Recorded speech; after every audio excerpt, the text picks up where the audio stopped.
नमस्कार, मी अमित काळे न्यूज डंकामध्ये आपलं मनापासून स्वागत करतो। मित्रांनो, उज्ज्वल निकम यांची नुकतीच राज्यसभेवर निवड झाली। एक देशासाठी नेहमी वकिली करणारा एक जाणकार वकील योग्य ठिकाणी बसला असं आपल्याला या निमित्तानं म्हणावं लागेल। त्यांची राज्यसभेवर निवड झाली हा आजच्या आपल्या व्हिडिओचा विषय नाहीये, मात्र त्यांच्या निवडीनंतर त्यांनी नुकतंच मुंबईमध्ये जे भाषण केलं ते भाषण अत्यंत महत्त्वाचं आहे। कारण त्यांनी त्या भाषणात काँग्रेस पक्ष कशा पद्धतीनं पाकिस्तानला खतपाणी पुरवतो, पाकिस्तानच्या विचाराला कशा पद्धतीनं मजबूती देतो हे त्यांनी त्यांच्या भाषणामध्ये नमूद केलं। प्रसंग काय होता तर प्रसंग होता कसाबच्या खटल्याचा। आता 26/11 हा दहशतवादी हल्ला हा देशात UPAचं शासन असताना आणि राज्यात राष्ट्रवादी काँग्रेसचं शासन असताना झालेला हल्ला आहे। आणि या हल्ल्यानंतर ज्येष्ठ विधिज्ञ म्हणून उज्ज्वल निकम यांचीच नियुक्ती हा खटला चालवण्यासाठी करण्यात आलेली होती आणि अत्यंत योग्य पद्धतीनं त्यांनी हा खटला चालवला आणि अखेर संपूर्ण न्याय मागण्याची संधी कसाबला दिल्यानंतर सुद्धा कसाबला फासावर लटकवण्यामध्ये आपल्या या सगळ्या यंत्रणेला यश आलं। विषय काय आहे तर विषय हा आहे की उज्ज्वल निकम ज्या वेळेला 2024 मध्ये लोकसभा निवडणुकीला भारतीय जनता पक्षाच्या तिकिटावर मुंबईमध्ये उभे राहिलेले होते, त्यावेळेला त्यांच्यावर जी टीका झाली ती अत्यंत गंभीर होती। त्यांच्यावर टीका ही देशद्रोहाची झाली। म्हणजे राजकारणात कशा पद्धतीनं खालच्या पातळीवर टीका केली जाते त्याचं एक मूर्तिमंत उदाहरण काँग्रेस पक्षानं दाखवून दिलेलं होतं। ज्या माणसानं अख्खं आयुष्य आपल्या वकिलीची अख्खी कारकीर्द नेहमी आरोपींच्या विरोधामध्ये लढण्यामध्ये घालवली आणि कितीतरी महत्त्वाच्या खटल्यांमध्ये आरोपींना फासावर लटकवलं, जन्मठेपेची शिक्षा ही उज्ज्वल निकम यांच्या युक्तिवादानंतर देण्यात आलेली आहे।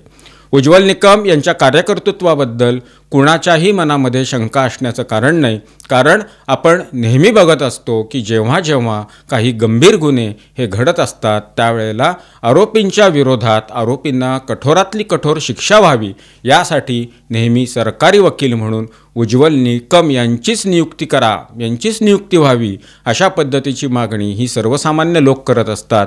राजकीय पक्षातले नेतेसुद्धा करत असतात। अगदी सर्वच राजकीय पक्षातले नेते हे उज्ज्वल निकम यांची मागणी करत असतात। ही उज्ज्वल निकम यांच्या कार्याची पोचपावती आहे। केवळ भारतीय जनता पक्षाच्या तिकिटावर त्यांनी निवडणूक लढवली, निवडणुकीला ते उभे राहिले म्हणून त्यांना दोषद्रोही ठरवण्याचं धाडस हे काँग्रेस पक्षानं केलेलं होतं।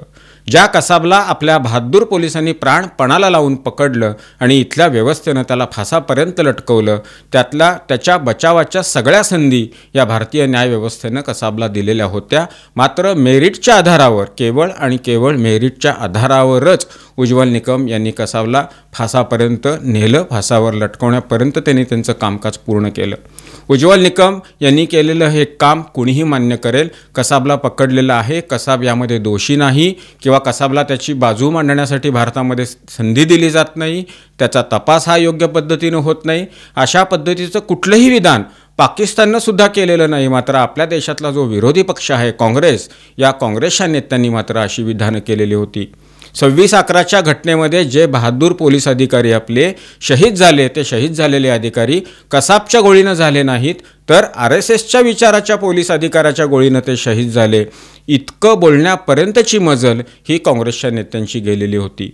म्हणजे आपल्या विधानामुळं, आपल्या एका राजकीय वक्तव्यामुळं पाकिस्तानच्या विचाराला कशा पद्धतीनं आपण खतपाणी पुरवतो, हा विचार कशा पद्धतीनं आपण मजबूत करतो, इतकं सुद्धा या काँग्रेसच्या नेत्यांच्या लक्षात येत नाही। उज्ज्वल निकम हे 2024ला भाजपच्या तिकिटावर त्यांनी निवडणूक लढवलेली होती। घटना 26/11ची ही 2008 मध्ये झाली।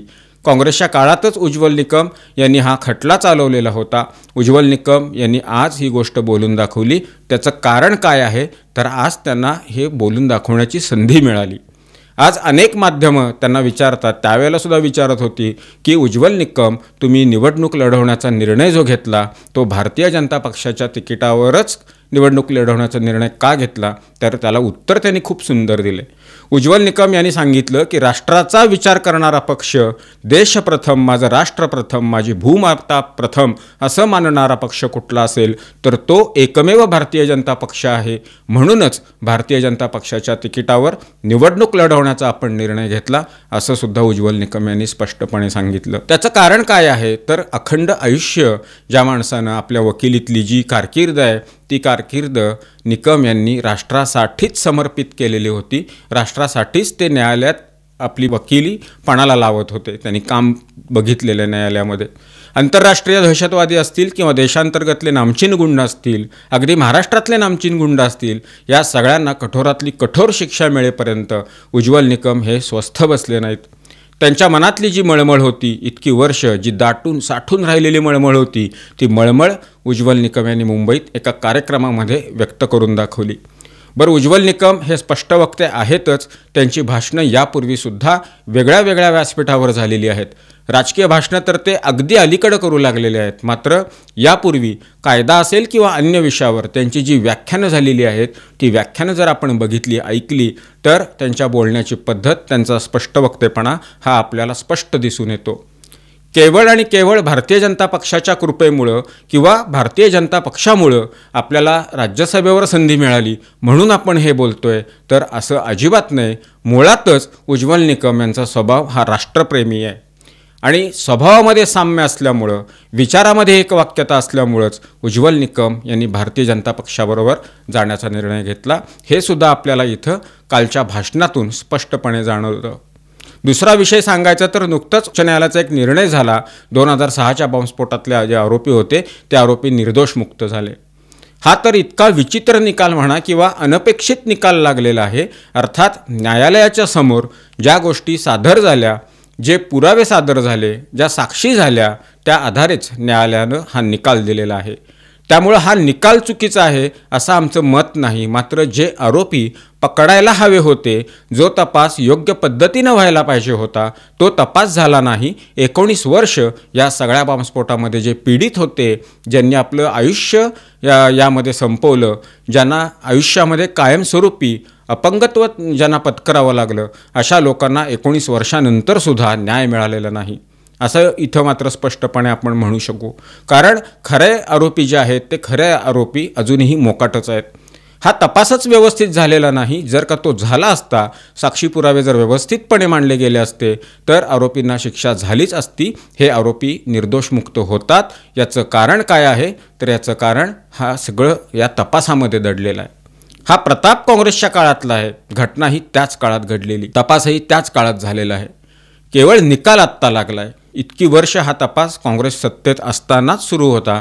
त्यामुळं इथं तपासच व्यवस्थित व्हायला हवा. अजूनही तो तपास व्यवस्थित व्हायला पाहिजे, तरच यातले जे खरे आरोपी आहेत ते खरे आरोपी सापडून त्यांना शिक्षा होईल आणि या बॉम्बस्फोटामधले जे पीडित आहेत त्यांना कुठंतरी दिलासा मिळेल, त्यांना न्याय मिळेल. जे मृत पावलेले आहेत त्यांच्या मृतात्म्यास शांती लाभेल. मुंबईतला रजा अकादमीचा मोर्चा ही पण काय फार लांबची गोष्ट नाही. मुंबईत सुद्धा जो रजा अकादमीचा मोर्चा काढलेला होता, त्या मोर्चावेळी काय घडलं हे पूर्ण जगानं बघितलं. हे सुद्धा काँग्रेसच्या काळातच घडलं.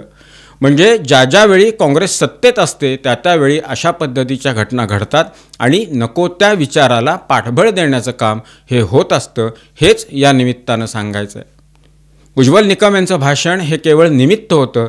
त्यांच्या भाषणातून त्यांनी त्यांच्या मनामध्ये 10-12 वर्षापासूनची जी काही मळमळ होती ती मळमळ व्यक्त करून दाखवली आणि काँग्रेसचा बुरखा टाराटारा फाडला. तुर्त इथंच थांबतो. हा व्हिडिओ आपल्याला कसा वाटला याबद्दलची आपली मतं कमेंट बॉक्समध्ये नोंदवून जरूर कळवा. व्हिडिओ आवडला असल्यास तो लाईक करा, शेअर करा आणि आमचं चॅनल आठवणीनं सबस्क्राईब करायला विसरू नका. धन्यवाद आणि नमस्कार.